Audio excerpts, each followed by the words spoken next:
Cerita ini fakta atau fiksi? Silakan putuskan sendiri.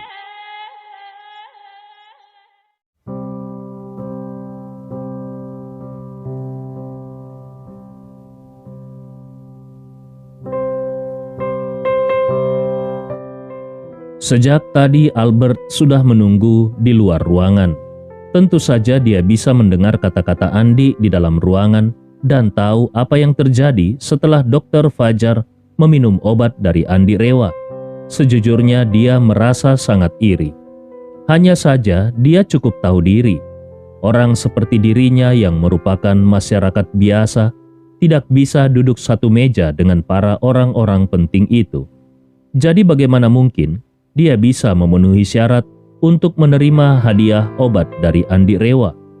Jadi ketika dia mendengar Andi memanggilnya dan akan memberikan obat ajaib untuk dirinya, tanpa ragu sedikit pun, dia langsung berlutut di lantai dan berkata dengan tulus, "Puang Rewa, aku adalah orang yang kasar, jadi aku tidak bisa mengatakan kata-kata yang indah, tetapi aku bisa menjamin kalau mulai sekarang, hidupku akan menjadi milikmu. Aku rela melakukan apapun untukmu." Albert Ho sangat tersentuh sehingga dia tidak bisa menahan diri. Dia berlutut di lantai dan dengan hormat mengambil pil dari tangan Andi. Dia memperlakukan pil itu seperti sebuah harta yang tiada taranya. Andi Rewa melambaikan tangannya dan berkata, "Baiklah, kau bisa menjagaku di masa depan. Aku tidak akan melupakan janjimu." Albert berkata dengan tegas, "Puang Rewa, aku pasti tidak akan mengecewakanmu." Semua orang melihat Andi memberikan obat ajaib kepada Albert. Keterkejutan di hati mereka melampaui kata-kata. Meskipun di Makassar ini, Albert ditakuti sebagai raja preman jalanan, tetapi bagi mereka yang hadir di sini, dia bukanlah apa-apa. Tetapi Andi tidak ragu untuk memberikan obat ajaib kepada orang dengan status rendah. Mereka menyadari kalau Andi Rewa memperlakukan anak buahnya dengan penuh kasih. Albert masih tetap berlutut di lantai saat dia berkata, "Puang Rewa, aku benar-benar tidak menyangka kalau kau masih memperhatikan orang kecil sepertiku. Aku sungguh-sungguh sangat berterima kasih." Andi Rewa tersenyum sedikit dan berkata, "Albert, kita harus hidup di dunia ini dengan melihat karakter pihak lain, bukan identitas atau status pihak lain. Apakah kau ingat dengan teman sekelasku dulu yang bernama Dani? Dalam hal status, dia lebih rendah darimu. Dalam hal kekuatan, dia tidak sebagus para bawahanmu. Ketika dia dijebak oleh pacarnya dan terbaring di rumah sakit, dia bahkan tidak memiliki kemampuan untuk bunuh diri. Tetapi kenapa aku tetap memilih untuk membantu, menyelamatkan, dan melindungi dia? Itu karena dia adalah temanku. Tidak peduli seberapa kecil statusnya, aku tidak akan membiarkan dia pergi." Albert Ho merasa gemetar di dalam hatinya dan dia tidak bisa menahan air matanya. Dia terisak dan bersujud lalu berkata lagi, "Puang Rewa, aku pasti akan mengerahkan kemampuan terbaikku untuk melindungimu di masa depan." Andi Rewa berpesan, "Kalau kau ingin mengikutiku, kau harus memahami kebenaran ini. Dengan kekuatanku, aku tidak membutuhkan apapun selain hati dan pikiranmu.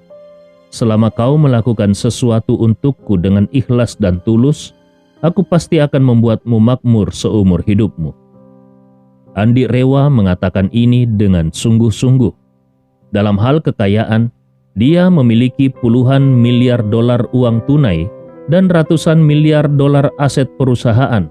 Kekayaannya seolah tidak ada habisnya. Dalam hal kekuatan, dia memiliki buku ajaib di sisinya. Kekuatannya luar biasa. Karena itu, selama Albert Ho mengikutinya dengan teguh, tentu saja dia tidak akan memperlakukan Albert dengan buruk. Dan ucapan Andi tadi membuat semua orang yang hadir semakin mengagumi dan menghormati Andi di dalam hati mereka. Jauh di lubuk hati mereka memutuskan untuk mengikuti Andi Rewa dan menundukkan kepala mereka kepada Andi di sepanjang hidup mereka.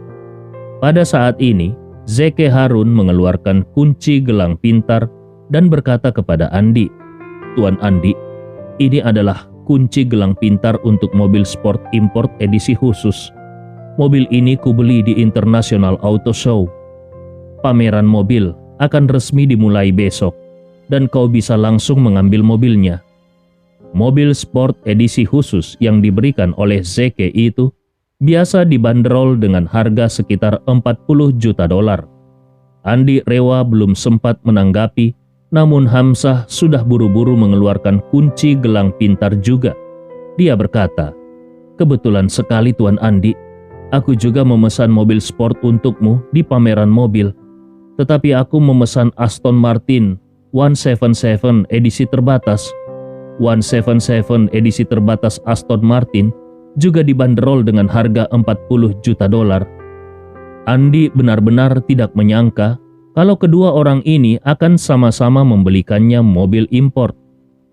Zeke Harun memandang Hamzah dengan marah dan berkata, "Tuan Hamzah, kenapa kau meniruku dan memberikan Tuan Andi mobil sport import juga?" Hamzah berkata dengan percaya diri, "Bagaimana bisa aku menirumu? Kupikir Tuan Andi memang harus mengendarai mobil sport terbaik. Jadi, aku memesan mobil sport tipe itu." Ketika Dr. Fajar yang berada di samping melihat mereka berdua memberikan hadiah mewah, dia juga mengeluarkan kotak hadiah kayu cendana dari sakunya. Setelah membukanya, ada gelas anggur porselen berwarna yang sangat indah di dalamnya. Dia berkata kepada Andi Rewa, "Tuan Andi, gelas anggur porselen ini adalah barang antik favoritku. Aku secara khusus memberikannya kepada Tuan Andi hari ini. Kuharap Tuan Andi menyukainya." Melihat mereka bertiga telah memberikan hadiah, Fania yang telah menerima 2 butir pil obat ajaib juga tidak mau ketinggalan. Dia menulis cek dan menyerahkannya kepada Andi dengan kedua tangannya sambil berkata, "Tuan Andi, ini adalah cek senilai 1 miliar. Terimalah ini sebagai ucapan terima kasih dari keluarga Wirawan." Andi tidak pernah menyangka kalau orang-orang ini akan memberikan hadiah kepadanya. Bahkan mereka memberikan hadiah yang mahal-mahal. Namun sebenarnya, semua hadiah itu benar-benar tidak berarti bagi Andi. Dia tidak terlalu menyukai mobil sport. Begitu juga dengan barang antik. Sementara untuk uang, itu adalah hal terakhir yang paling dia butuhkan. Namun melihat bahwa keempat orang ini sangat ingin agar dia menerima hadiah mereka, Andi pun merenung sejenak. Dia membuka mulutnya dan berkata dengan santai, "Oke, aku akan menerima hadiahnya. Terima kasih atas hadiah-hadiahnya." Mereka semua merasa lega dan mereka semua tersenyum. Andi Rewa dengan santai menerima hadiah-hadiah itu dan kemudian berkata, "Oke semuanya, sekarang ayo kita makan." Semua orang buru-buru berkata, mari kita makan." Albert bangkit dari lantai dan berkata, "Puang Rewa, aku akan menunggu di pintu." Andi Rewa hanya mengangguk. Bagi orang-orang ini, Albert benar-benar tidak bisa diterima untuk masuk ke dalam lingkaran mereka. Tidak peduli seberapa baik para gangster, mereka tetaplah gangster atau preman. Sementara orang-orang yang ada di sini adalah orang kaya dari keluarga besar. Setelah makan malam selesai, Andi dengan sopan menolak permintaan Fania yang ingin mengantarnya pulang. Dia berjalan pulang sendirian. Setelah Fania mengucapkan terima kasih dan berpamitan, dia pun mengendarai mobilnya untuk kembali ke vilanya. Sambil memegang kemudi dengan satu tangan, dia memegang 2 butir obat ajaib dengan tangannya yang lain. Dia menimbang-nimbang, haruskah dia memberikan keduanya kepada kakek atau menyimpan salah satunya untuk dirinya sendiri. Kalau dia memberikan semuanya kepada kakeknya, dia bisa frustrasi karena dia juga merasa membutuhkan obat ajaib ini. Namun, kalau dia menyimpannya atas inisiatifnya sendiri dan di masa depan kakeknya mengetahuinya, Bukankah itu akan menimbulkan masalah? Setelah memikirkannya, akhirnya keinginannya untuk memiliki obat ajaib ini mengalahkan pertimbangan-pertimbangan lainnya. Jadi, dengan itu Fania memasukkan obat ajaib itu ke dalam kotak sarung tangan yang ada di dalam mobil. Dia memutuskan untuk menyimpan obat ajaib ini terlebih dahulu. Kalau di masa depan dia membutuhkannya, dia akan menggunakannya. Tetapi kalau dia tidak membutuhkannya dan kakeknya membutuhkannya, dia bisa mengeluarkannya. Pada saat itu, dia akan mendedikasikan obat ajaib untuk kakeknya sebanyak 2 kali untuk memperpanjang hidupnya. Dia percaya kakeknya pasti akan memperlakukannya secara berbeda. Setibanya di rumah, Fania melihat kakeknya sedang menunggunya sambil beristirahat di sofa. Dia sudah agak tua dan sedikit sakit-sakitan. Setelah beberapa hari istirahat, biasanya tubuhnya memang akan menjadi sedikit lebih baik. Namun, dia masih memerlukan seseorang untuk membantunya berdiri atau berjalan. Bagi seorang lelaki tua yang membanggakan dan berprestasi, ketidaknyamanan fisik akan menjadi penyesalan terbesar di hari tua mereka. Karena itulah, pada saat ini dia sangat menantikan obat ajaib buatan Andi. Kalau cucunya Fania bisa mendapatkan obat ajaib itu dan dia meminumnya, maka dia pasti akan bisa mengatasi kondisi kesehatannya. Dia juga bisa merasa kembali muda, seperti 10 atau 20 tahun yang lalu. Ketika Fania masuk dengan membawa obat ajaib di tangannya, Tuan Wirawan berjuang untuk bisa duduk tegak, dan kemudian dia bertanya dengan suara gemetar, "Fania, apakah Tuan Andi memberikan obatnya?"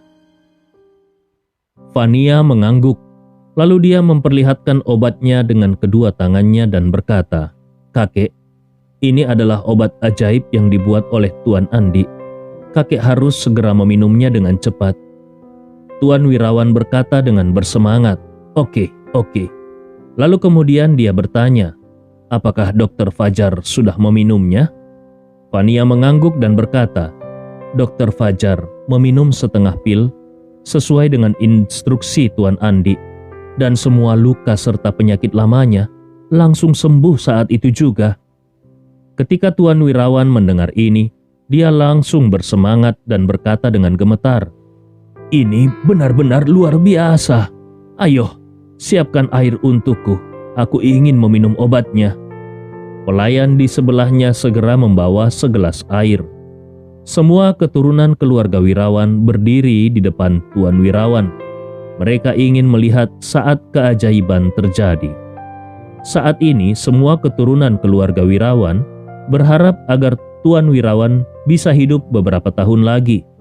Mereka juga berharap Tuan Wirawan bisa membaik setelah meminum obat ajaib itu. Tuan Wirawan menelan pil itu dengan gemetar, lalu meminumnya dengan air hangat. Setelah pil masuk ke perutnya, pil itu segera berubah menjadi aliran energi yang menyapu semua meridian di seluruh tubuhnya. Segera setelah itu, Tuan Wirawan merasa seolah seluruh tubuhnya berulang kali disuntik oleh energi. Dia mencoba berdiri tanpa tongkat. Anggota keluarga yang ada di sekitarnya merasa sangat gugup karena takut Tuan Wirawan tidak akan bisa bangun dan terjatuh. Akhirnya semua orang bersiap maju ke depan untuk menyelamatkan Tuan Wirawan. Namun ternyata Tuan Wirawan bisa berdiri dengan mudah, dan dengan sedikit usaha, dia sama sekali tidak gemetar. Tuan Wirawan merasakan ada kekuatan yang melonjak di kakinya. Dia mengumpulkan keberaniannya untuk berjalan. Dia menjejakkan langkah pertama, kemudian dilanjutkan dengan langkah-langkah berikutnya. Semua orang tercengang melihatnya. Apakah ini adalah kepala keluarga mereka yang sebelumnya sedang sekarat? Dibandingkan dengan orang paruh baya dan orang tua berusia 50-an atau 60-an, kondisi Tuan Wirawan saat ini tidak buruk sama sekali. Tuan Wirawan mendapatkan kembali kendali atas tubuh dan kekuatannya. Dia merasa sangat bersemangat. Dia mencoba berjalan beberapa langkah dengan cepat dan mantap. Ini membuatnya sangat bersemangat di dalam hatinya. Dia pun berkata sambil tersenyum, "Ini luar biasa, benar-benar hebat. Tuan Andi memang sangat jenius." Kemudian dia berbalik untuk menatap Fania dan berkata dengan serius, "Fania, kalau aku bisa mendapatkan menantu seperti Tuan Andi, aku bisa hidup setidaknya sampai 100 tahun. Ayahmu, pamanmu, dirimu sendiri, dan saudara-saudarimu juga bisa hidup 100 tahun. Sekali sebuah keluarga bisa hidup selama 100 tahun, selama 3 generasi berturut-turut, maka tidak akan ada yang bisa menggoyahkan keluarga itu." Fania terkejut melihatnya. Obat ajaib Andi bisa membuat kakeknya tampak 20 tahun lebih muda dalam sekejap. Sekarang dia percaya kalau kakeknya masih bisa hidup 20 tahun lagi sehingga berusia 100 tahun. Berapa banyak orang di dunia ini yang bisa hidup hingga usia 100 tahun? Sangat sedikit. Kalau seorang kepala keluarga besar bisa hidup hingga 100 tahun, maka itu adalah keberuntungan terbesar keluarganya. Keluarga bisa tumbuh dan berkembang di tangannya.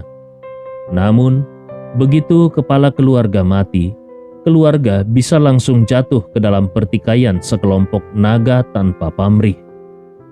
Ada banyak keluarga besar yang telah menurun pencapaiannya karena kematian kepala keluarga mereka atau perpecahan keturunan mereka. Jadi saat ini sebenarnya Andi Rewa sudah melanjutkan kemakmuran keluarga Wirawan setidaknya selama 20 tahun. Malam hari ini, keluarga yang mendapatkan obat ajaib tidak bisa tidur sepanjang malam. Fania yang menyaksikan keajaiban yang terjadi pada kakeknya juga sangat bersemangat. Dia juga masih memiliki satu obat ajaib yang diberikan secara diam-diam oleh Andi untuknya. Andi Rewa sangat baik kepada dirinya. Dia tidak akan pernah melupakan kebaikan Andi ini. Ramlah juga mengalami insomnia karena memikirkan Andi sepanjang malam. Ketika mereka tiba di rumah tadi, ayahnya memberinya satu butir obat ajaib dan menyuruhnya untuk menyembunyikannya dengan hati-hati. Sebagai bos di balik semua ini, Andi Rewa sedang berbaring di lantai, di samping tempat tidur istrinya. Dia justru tidur dengan sangat pulas. Pagi hari berikutnya, Najwa pergi ke studio. Setelah beberapa hari persiapan, studionya telah tersusun dan siap dibuka secara resmi untuk umum. Andi Rewa ingin membantunya, tetapi Najwa ingin berusaha dengan kemampuannya sendiri. Andi Rewa mengerti perasaan Najwa. Sejak meninggalkan keluarga Tama, yang dipikirkan oleh Najwa hanyalah bagaimana membuktikan dirinya dan tidak membiarkan keluarga Tama memandang rendah dirinya. Andi Rewa sedang berpakaian dan bersiap untuk pergi keluar membeli sayuran. Dia merasakan sakunya menggembung dan dia teringat dengan hadiah-hadiah yang diberikan semua orang kepadanya kemarin. Gelang pintar untuk 2 mobil mewah, gelas anggur porselen, dan cek senilai 1 miliar. Gelas anggur porselen yang ditaruh di dalam kotak kayu cendana ukurannya relatif besar. Dia bisa menaruh kotak itu di lemari kecil miliknya sendiri. Sedangkan untuk gelang mobil, awalnya dia ingin memasukkannya ke dalam lemari, tetapi dia teringat kalau ibu mertuanya sering masuk ke kamar tanpa alasan. Terakhir kali ketika Hamzah memberinya gelang zamrud, akhirnya bukan Najwa yang memakainya, namun ibu mertuanya yang mengambilnya. Seandainya ibu mertuanya bisa menemukan cek 1 miliar itu dan juga gelang mobil mewah, ibu mertuanya pasti akan mengambilnya untuk dirinya sendiri. Dan kalau ketahuan, dia sama sekali tidak akan bisa menjelaskan tentang hadiah itu. Jadi, Andi Rewa memasukkan gelang pintar ke dalam sakunya dan pergi ke pasar sayur. Dalam perjalanan, Hamzah menelponnya. Setelah berbasa-basi sebentar, Hamzah bertanya dengan hati-hati, "Tuan Andi, apakah kau menyukai mobil sport yang kuberikan kepadamu?" Andi Rewa tiba-tiba teringat dan berkata, "Oh, aku belum melihatnya." Graham berkata dengan tergesa-gesa, "Mobil itu ada di pusat konvensi dan pameran. Semua ini, pameran mobil internasional sedang berlangsung saat ini. Kalau tidak nyaman bagimu untuk pergi, aku bisa mengirimkannya ke rumahmu dengan pengangkut." Andi Rewa langsung berkata, "Tidak perlu. Jangan kirim ke rumahku. Aku akan melihatnya nanti ketika aku punya waktu." Area tempat tinggal Andi Rewa sekarang sangatlah biasa. Kalau tiba-tiba ada 2 mobil sport import dengan harga sekitar $40 juta diparkir di halaman, seluruh komunitas pasti akan heboh. Karena itu, Andi Rewa memutuskan akan memarkir mobil tersebut di Villa Desiland. Villa di sana memiliki ruang bawah tanah pribadi. Dia bisa memarkir mobilnya di ruang bawah tanah. Di pasar sayur, Andi menerima telepon dari Dani. Di ujung telepon yang lain terdengar suara Dani bertanya, "Andi, kau ada di mana?" Andi menjawab, "Aku sedang berbelanja di pasar sayur. Ada apa? Apakah kau ada keperluan denganku?" Dani berkata dengan ragu, "Aku datang ke International Auto Show hari ini." Andi Rewa tahu kalau Dani adalah penggemar mobil. Saat masih kuliah, Dani pernah menghemat biaya hidup selama sebulan agar dia bisa pergi menonton pameran mobil. Jadi, Andi Rewa pun bertanya sambil tersenyum, "Apakah kau pikir kau pergi ke sana untuk melihat mobil?" Dani dengan cepat menjawab, "Iya, kali ini ada beberapa mobil sport edisi terbatas yang terkemuka di dunia yang akan dipamerkan." Setelah mengatakan itu, Dani buru-buru berkata, "Oh, aku menghubungimu bukan karena ingin membicarakan tentang mobil." Andi Rewa bertanya, "Lalu tentang apa?" Dani ragu-ragu sejenak lalu berkata, "Begini, aku melihat Najwa di pameran mobil itu." Andi bertanya dengan heran, "Najwa? Untuk apa dia pergi ke pameran mobil?" Dani berkata, "Aku juga tidak tahu. Dia bersama seorang pria. Jadi aku menghubungimu untuk menanyakan apakah kau mengetahuinya." Andi Rewa mengerutkan keningnya. Najwa pergi ke pameran mobil dengan seorang pria? Kenapa Najwa tidak memberitahunya? Apakah ada rahasia yang disembunyikan Najwa? Meskipun Andi adalah putra dari keluarga Rewa dan dihormati oleh orang-orang besar di Makassar, namun dia masih kurang percaya diri soal hubungannya dengan Najwa. Dia juga khawatir Najwa akan tergoda di luar. Jadi dia berkata kepada Dani, "Dani, terima kasih atas informasimu." Dani berkata, "Baiklah, sekarang aku harus pulang untuk melakukan sesuatu. Mengenai Najwa, kau harus datang dan melihatnya." Andi berkata, "Baiklah, aku akan melihatnya nanti. Kau bisa pergi menyelesaikan pekerjaanmu lebih dulu." Setelah menutup telepon, Andi memarkir skuter listriknya di sisi jalan. Lalu dia naik taksi ke pusat pameran dan konvensi. Pusat pameran dan konvensi adalah proyek real estate skala besar yang menghususkan diri dalam berbagai kegiatan pameran. Singkatnya, pameran skala besar di Kota Makassar pasti diadakan di sini. Andi Rewa memasuki ruang pameran dan melihat ke sekeliling. Hampir semua warga biasanya datang untuk melihat pameran mobil. Panggung di sekitarnya juga penuh dengan mobil mewah. Panggung pertama yang dia lihat memamerkan sebuah mobil mewah impor seperti Audi A8, juga Lamborghini dan Ferrari. Di tengah ruang pameran, di panggung tertinggi, ada 2 mobil mewah termahal. Satu berwarna merah dan satu berwarna hitam. Kedua mobil itu adalah hadiah yang diberikan Zeke Harun dan Hamzah untuk Andi.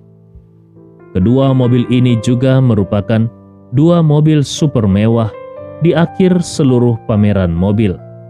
Saat ini pengunjung dan wartawan mengelilingi kedua mobil itu. Kedua mobil tersebut dijaga ketat dalam dua lingkaran pengawal bertubuh kekar dan kuat. Para satpam juga membelakangi kedua mobil mewah tersebut dan membentuk lingkaran di depan kerumunan, sehingga kerumunan pengunjung tidak bisa menyentuh kedua mobil mewah tersebut. Pembawa acara memperkenalkan dan berkata, kedua mobil ini sudah dipesan dan merupakan barang pribadi. Pengunjung boleh melihat dan mengambil gambar, tetapi tidak boleh menyentuhnya. Terima kasih atas kerjasamanya. Seorang reporter bertanya dengan suara keras. Pameran mobil baru saja dimulai, tetapi kedua mobil ini sudah dipesan. Siapa kedua orang yang kaya yang memesan dua mobil import ini? Pembawa acara tersenyum sedikit dan berkata, pemesannya bukan dua orang kaya, tetapi satu orang kaya. Reporter itu berseru kaget. Satu orang? Mungkinkah kedua mobil ini dibeli oleh satu orang? Pembawa acara mengangguk dan berkata sambil tersenyum, benar, kedua mobil ini memang dimiliki oleh orang yang sama. Kata-kata pembawa acara barusan membuat semua orang tercengang. Kedua mobil itu adalah mobil mewah top dunia dan jarang sekali terlihat di hari-hari biasa. Tetapi kedua mobil itu dibeli oleh orang yang sama. Mobil mewah tingkat dunia ini tidak bisa dibeli hanya dengan uang. Mobil Aston Martin hanya bisa dibeli oleh anggota Aston, dan pembelinya harus memiliki lebih dari 3 mobil sport Aston Martin senilai puluhan juta atas nama mereka terlebih dahulu. Barulah kemudian dia bisa memenuhi syarat untuk membeli jenis ini. Mobil ini terbatas secara global. Hanya ada 77 mobil di lebih dari 200 negara di dunia.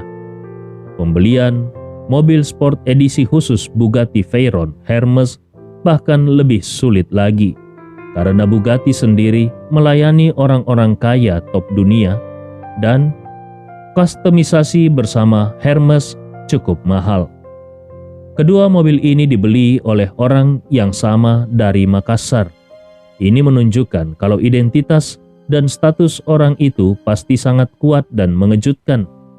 Namun, mata Andi Rewa tidak tertuju pada kedua mobil itu. Dia mencari sosok Najwa di antara kerumunan. Dia telah mencari berulang kali untuk waktu yang lama, tetapi dia tidak bisa menemukan Najwa. Tiba-tiba dia mendengar seorang pria di sampingnya berkata, Najwa, kemari dan lihatlah dua mobil itu. Kedua mobil itu adalah yang terbaik di dunia. Aku belum pernah melihat kedua mobil itu sebelumnya. Andi Rewa menoleh ketika mendengar suara itu dan melihat Najwa dengan seorang pria dan seorang wanita di sisinya. Pria itu mengenakan jas dan sepatu kulit bersemir, sedangkan wanita itu mengenakan pakaian berwarna merah muda dan memiliki sosok ramping. Penampilannya jauh lebih buruk daripada Najwa. Najwa mengikuti pria itu dan berkata sambil tersenyum tipis, Direktur Tommy, aku tidak punya pemahaman tentang mobil. Orang yang dipanggil dengan nama Direktur Tommy itu tertawa dan berkata, aku memiliki pengetahuan mendalam tentang mobil. Lagi pula, pusat konvensi dan pameran kita ini sering melakukan beberapa kegiatan pameran mobil. Najwa menjaga jarak normal dari pihak lain dan memanggilnya Direktur Tommy. Andi menduga kalau sepertinya Najwa ingin membahas tentang kerjasama. Andi merasa lega. Andi tahu saat ini dia mungkin sudah salah paham. Jadi dia bersiap-siap untuk menyelinap pergi. Namun tanpa diduga, Najwa mengangkat kepalanya dan melihatnya. Najwa bertanya dengan heran, "Andi, kenapa kau ada di sini?" Andi Rewa tidak menyangka kalau dia akan dilihat oleh Najwa. Jadi, dia pun menjawab dengan asal-asalan, "Aku sedang ingin melihat-lihat saja. Kau sendiri, kenapa kau juga ada di sini?" Tanpa berpikir terlalu banyak, Najwa memperkenalkan Tuan Tommy kepada Andi. "Andi, ini adalah Tuan Tommy dari keluarga Karsa. Pusat konvensi dan pameran adalah industri mereka. Mereka juga salah satu mitra grup Tama sebelumnya. Dan sekarang kerjasama mereka dengan grup Tama sudah berhenti. Ruang pameran pusat konvensi dan pameran akan direnovasi dalam 2 hari. Jadi dia mengundangku untuk membahas kerjasama." Najwa juga memperkenalkan wanita di samping Tommy kepada Andi. "Dan ini adalah Jessica, mantan teman sekelasku di SMA. Sekarang dia adalah sekretaris direktur Tommy." Pada saat ini, Jessica melirik Andi dengan terkejut dan berkata, "Najwa, aku mendengar dari teman sekelas sekolah. Sebelumnya, kau menikah dengan menantu yang sangat tidak berguna. Ternyata itu benar. Suamimu ini benar-benar terlihat tidak bagus sama sekali." Tommy tersenyum ringan. Dia menatap mata Andi dengan sedikit permusuhan. Tetapi kemudian dia menyembunyikannya dengan baik. Tommy tertarik dengan Najwa dan dia tahu tentang keberadaan Andi Rewa. Namun dia belum pernah melihat Andi sebelumnya. Karena saat ini di hadapannya berdiri suami Najwa yang tidak berguna, jadi Tommy pun memandang Andi dan bertanya dengan penasaran, "Ngomong-ngomong, di mana Tuan Andi bekerja sekarang?" Andi Rewa menjawab dengan santai, "Saat ini aku seorang tunawisma." Jessica berkata dengan nada yang meremehkan, "Oh, maksudnya kau menumpang di rumah keluarga istrimu?" Tommy juga memancarkan jejak penghinaan di matanya. Saat Najwa masih di grup Tama, dia memiliki kesan yang baik tentang Najwa. Sekarang dia mendengar kalau Najwa tengah memulai bisnisnya sendiri. Jadi, dia sengaja mencari Najwa untuk membahas rencana renovasi. Dia juga menunjukkan statusnya di depan Najwa. Saat ini, dia memandang Andi dengan sedikit tersenyum dan berkata, "Tuan Andi, seharusnya kau tidak berada di sini hari ini. Orang-orang yang datang ke pameran mobil hari ini, semuanya orang terkenal di kota Makassar. Bukankah ini hanya akan membuat malu Najwa?" Ketika Najwa mendengar ini, wajahnya langsung menjadi jelek. Dia tidak menyangka kalau Tommy akan mengejek Andi. Dia menjadi kesal. Sebelum Najwa berbicara, mata Andi sudah terlihat dingin. Andi berujar dengan santai, "Apakah pameran semacam ini sangat keren? Aku datang ke sini karena ada mobilku yang dipamerkan di sini." Tommy tersenyum sinis. "Mobilmu ada di sini? Apa kau tidak berkaca?" Jessica juga berkata dengan nada menghina, "Apakah kau tidak tahu kalau mobil mewah yang dipajang di sini harganya bukan kaleng-kaleng? Kau bahkan tidak akan mampu membeli rodanya." Tommy dengan congkak berkata, "Tuan Andi, aku tahu seperti apa dirimu. Kau menumpang hidup di rumah istri dan mertuamu. Kau pasti berharap Najwa akan membelikanmu mobil, bukan?"